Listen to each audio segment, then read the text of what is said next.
lu xew monsieur Niang daa mel ni ku tey tuuti ginnaaw guddi gi weesu. xam nga ni kenn du baal nit ñooni suñu dee xoolal oto bu xonk bi seer na torop te rafet na. waaw oto bu xonk bu rafet la. kon infirmier bëgg nga ko. waaw kay bëgg naa ko kay monsieur Niang.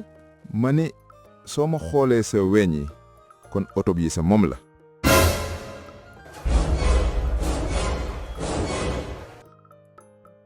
lan monsieur Niang loolu dina ma roslu lool. bul ko wax kenn def ko ji sunu dikkante dinaa la jox oto bu rafet bi billaahi wala. kon su ma joxee oto bu rafet bi amul problème na wane ko.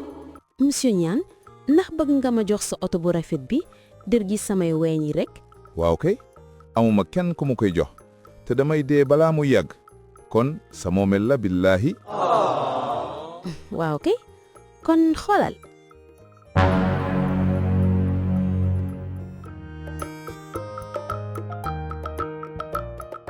xoolal lii sama kër la ci plateau Dakar am na piscine ak néeg yu bari mën naa la ko jox soo yëngal say ween.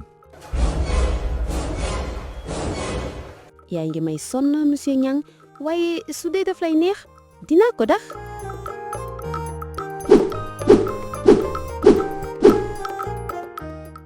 xoolal lii sama boutique yére la ci Pikine mën na nekk sa boutique itam soo ma mayee ma laa tuuti say ween.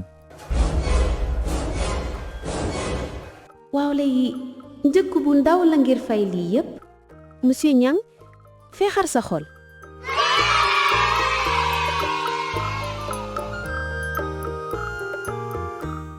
jërëjëf loolu infirmier am photo yi yëpp say moom leen jëla leen.